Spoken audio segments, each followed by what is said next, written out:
quando você compreende o paciente com obesidade, quem é esse paciente, quais são suas dores, suas dificuldades, você começa a ser capaz de construir algo poderoso na relação médico-paciente quando estamos falando de tratamento de obesidade. Uma coisa que a gente chama de empatia. Quando você vai olhar ao pé da letra essa palavra, empatia significa, tem uma definição mais ou menos assim, é a compreensão respeitosa do que o outro sente e vivencia. E a gente precisa ser empático no tratamento do paciente com obesidade.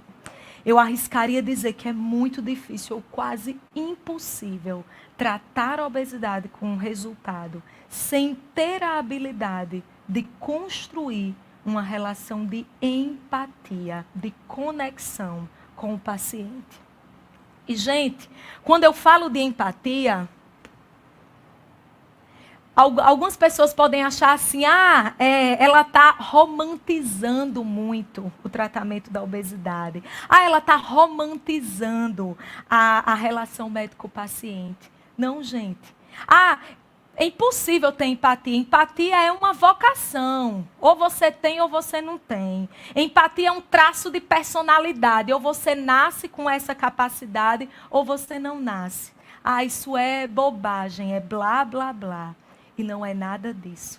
Cada vez mais, a capacidade de construir empatia tem sido requerida de nós médicos dentro dos nossos consultórios. Porque sim, a gente atende pessoas, nós atendemos seres humanos com doença. E para que eu possa me conectar e ajudar de fato essa pessoa, eu preciso ser capaz de construir uma relação de empatia com ele, com ela.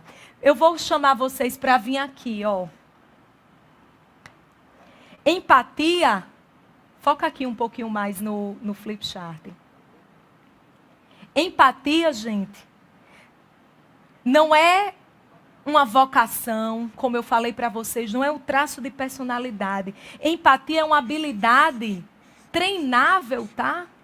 Do jeito que a gente aprendeu a construir um raciocínio diagnóstico, a prescrever medicamentos, a decorar algoritmos, nós podemos aprender e treinar como construir empatia com os nossos pacientes.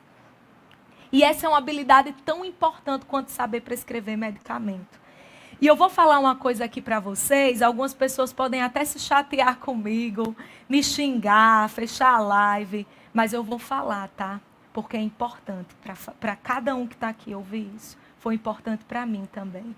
O que muitas vezes nos impede, nos impossibilita de construir uma relação verdadeiramente empática com os nossos pacientes é a nossa invulnerabilidade. Marília, o que é que você está querendo dizer com isso? Nós médicos muitas vezes preferimos a autoridade do jaleco e do estetoscópio. E quando estamos atendendo o paciente com obesidade, nós muitas vezes assumimos uma posição de hierarquia e nos colocamos acima do paciente. E nessa relação hierárquica, começamos a querer dar ordens para o paciente. Não coma isso, faça atividade física, mude isso, faça aquilo. E ordenar o paciente, dar ordens para ele do que fazer, não funciona para ajudar o paciente a mudar hábitos e perder peso. Por que que não funciona, Marília? Porque quando você ordena, você está assassinando o elemento primário de qualquer mudança de comportamento, de qualquer relação profissional-paciente que de fato ajuda a pessoa do outro lado. Que elemento é esse que você assassina? A conexão, que é a empatia. Você quebra a conexão com o paciente. Muitas vezes o paciente se irrita, o paciente se evade, o paciente abandona o tratamento porque faltou essa habilidade, faltou a habilidade de construir empatia com o paciente com obesidade. É por isso que eu coloquei aqui, ó, o que é que impede muitas vezes da gente construir uma relação empática com os nossos pacientes. A nossa necessidade de ser invulneráveis. Preferimos a autoridade do jaleco à construção de uma relação honesta com os nossos pacientes. Invulnerabilidade. Não sei se está dando para ver, gente. Se puderem dar uma focada aqui. É isso. É isso aqui que nos impede ou que dificulta a construção de uma relação empática com os nossos pacientes.